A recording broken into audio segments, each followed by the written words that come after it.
Magandang gabi po, Kamisteryo. Sana po ay mabasa, ma-narrate at lalong-lalo na po mai-animate mo po itong kwento ko. Kasi po, sa mga napapanood ko po sa YouTube channel mo, ang gaganda po ng pagkaka-animate ng mga characters. Ako nga po pala, si Steven. Steve for short po. Gusto ko lang po na ma-share yung karanasan ko po o namin po ng kaibigan ko. Hilig po namin ng mga tropa ko na mag-basketball. Kung minsan nga po ay dumadayo pa po kami ng laro. Minsan po ay may pustahan, minsan talagang laro lang po. Then pagkatapos po ng laro, pag nanalo po kami, syempre hindi na mawawala dyan na may kaunting inuman for celebration purposes lang naman po. Then nung minsan po na may nag-aya po sa amin ng laro sa ibang lugar o barangay, medyo may kalayuan po ang binyahe namin. Pero buti na lang ay may motor ako, kaya madali po sa akin ang makidayo ng laro. Yung nag-aya po sa amin, siya po pala si Kuya Jun. Siguro mga nasa around 30s na siguro siya. Kakilala siya ng isa kong katropa, kaya game agad ako. Nga po pala, kami naman ng mga katropa ko, mga nasa 25 years old o mga hanggang 29. Ganyan lang po ang range ng mga edad namin. Yung lugar nila, parang medyo liblib na. Kasi matalahib na at mapuno na yung mga daan papunta sa kanila. Sabi ko nga, para na kaming pumasok sa loob ng gubat. Kaya buti na nga lang maaga ang laro na hindi gaya ng ibang mga paliga na gabi ginaganap. Yung sa amin, 2:00 ng tanghali ang laro. Nakarating naman din kami ng matiwasay at nakapaglaro ng maayos. Fast forward na po natin. At ayun nga, Kamisteryo, nanalo naman kami. Kaya si Kuya Jun na yung nag-aya ng inuman. 6:00 na rin ata kami natapos at nakapag-prepare papunta sa bahay ni na Kuya Jun. Inuman, video okay, kwentuhan, yun ang mga ganap nung mga tagpong iyon. Natapos kami ng inuman mga bandang 10:00 o mag-aalas 11 na yata ng gabi yun. Mga magsisiuwian din kasi kami kaya di na kami masyadong nagpamadaling araw pa. At syempre, nakamotor ako . Nung pauwi na kami, angkas ko yung isa kong katropa. Hindi naman kami yung lasing na susuray-suray na talaga. Kumbaga, Kamisteryo, tipsy lang at tamang antok lang din. Tapos, yun nga, matalahib na nga na parang gubat yung lugar. Dahil sa gabi, mas lalo pang humirap ang biyahe dahil talagang madilim ang daan. At napaka bihira ang poste na may ilaw sa kanila. At ang tanging liwanag nga lamang namin ay yung headlight ng motor ko. Pero yung magkabilang gilid habang nagmumotor ay talagang napakahirap aninagin dahil halos kinakain kami ng dilim sa daan. Bilog na bilog man ang buwan ng gabing iyon ay tila nawawalan ito ng saysay dahil sa kadiliman sa loob ng animoy kagubatan na tinatahak namin. Natatakpan din kasi halos ng mga naglalakihang mga puno ang liwanag ng buwan. At yun nga, Kamisteryo, habang binabaybay nga namin yung daanan na yun, alam mo yung pakiramdam na may kakaiba sa paligid mo.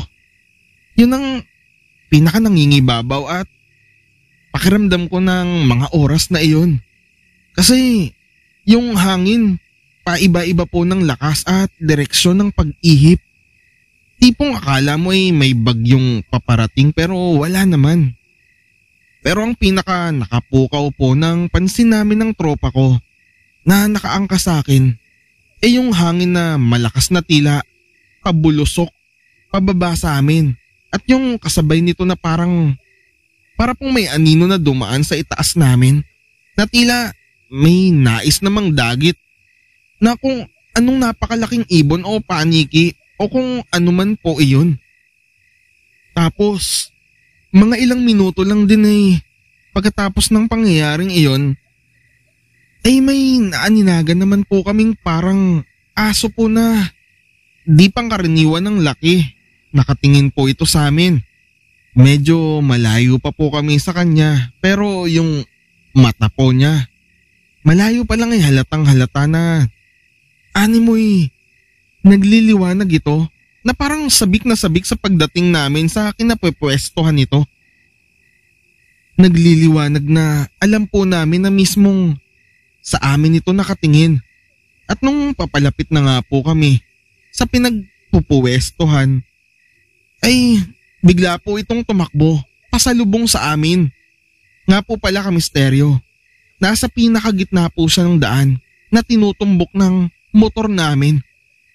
Kaya mas lalo ko na lang pong binilisan ng pagpapatakbo ng motor ko para kung sakali ay mababangga na lang namin ito at tiyak na hindi kami nito malalapa. Dahil good luck na lamang po sa kanya, di ba? Kung makakayanan niyang masalpok ng napakabilis ng impact ng motor. Pero yun nga lang, malamang titilapon din kami. Nang laking gulit namin, kamisteryo ng tropa ko na tila parang naging isang malakas. Nahamog yung nasalpok namin. Opo, nasalpok namin yung asong iyon.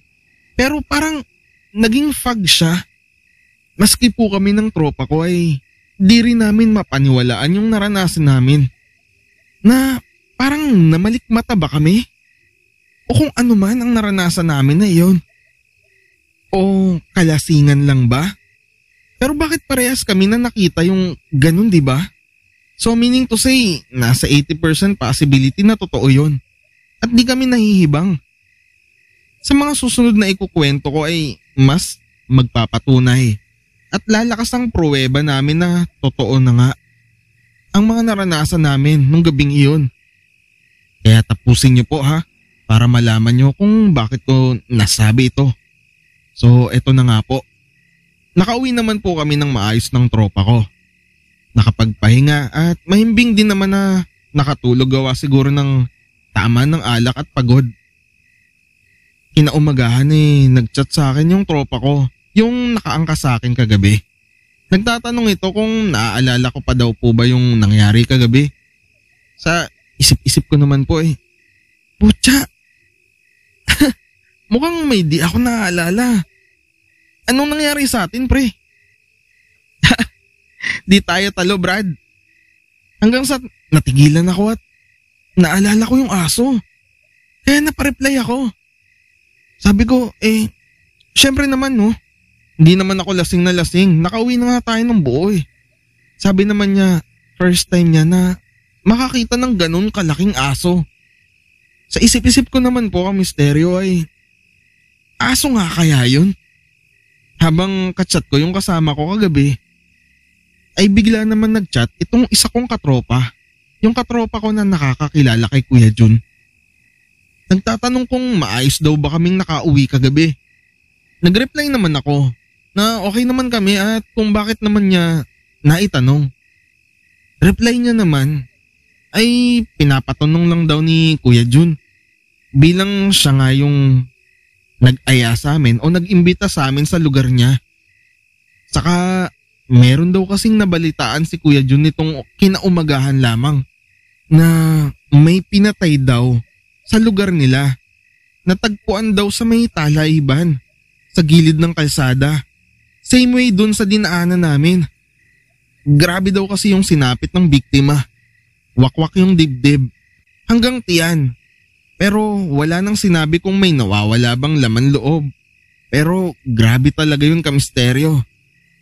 Karumal-dumal talaga yung sinapit ng biktima. Napasahan pa nga ako nung picture ng biktima sa messenger that time kamisteryo. Pero inerase ko din.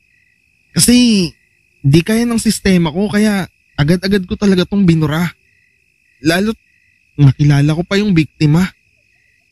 Siya kasi kamisteryo, yung may pagkahambog na nakasalubong namin sa daan kagabi. Pagkatapos namin na maranasan yung kakaibang naranasan namin at yung malaking aso na naglaho sa hamog. Napaisip tuloy ako bigla that time kamisteryo. Kung di kaya yung lalaking mayabang na biktima dun sa daan, malamang kami ang naging biktima ng kung sino o ng kung ano doon sa misteryosong daan na yon. Wala namang sinabi na aswang may kagagawan pero sa lugar kasi namin na yun maraming naniniwala sa ganun. Ultimong si Kuya Jun. Kaya nga pinachat niya agad ako dun sa katropa namin. At wala din talagang natukoy ang mga nag-iimbestiga sa nangyari. Nabalita ito sa local television namin sa probinsya. Pero ewan ko na lang kung nakaabot rin yung balitang yon dito sa Maynila. Kaya malamang pag may taga sa amin talaga na nakikinig dito, 100% sure ako na makaka-relate siya sa kwento kong ito. Kahit kami nga po ng katropa ko na angkas ko nung gabing iyon ay hiningan din ng statement. Gawa ng natukoy talaga ng kapulisan kung sino-sino ang mga dumaan o tumahak sa lugar na iyon ng ganong oras ng krimen. Akalain ba naman namin na totoo pala yung mga ganong nilalang? Pasalamat na lang nga kami hindi kami yung nadali. Pagkatapos nga ng mga pangyayaring iyon, hindi na kami basta-basta pa na dumadayo ng laro. Lalo sa mga liblib na parte ng lugar namin. Salamat in advance, Lods Kamisteryo. I-claim ko na po na mapipili mo ang kwento ko na ito at may animate. Maraming salamat Steven or Steve sa pagpapadala ng kwento mong ito. Mga Kamisteryos, ang kwentong ito ay remastered ko na lamang at naikwento ko na sa ating Prime Channel o dun sa ating Kamisteryo Stories Animation. Pasuyong pakibisita na lamang po ang ating Kamisteryo Stories Animation para po mapanood ninyo ang animation ng narration na ito. At kung magustuhan nyo po ay pakisubscribe na lamang po mga Kamisteryos. Maraming salamat po ulit sa pakikinig at walang sawang pagsuporta sa ating channels. At hanggang sa muli.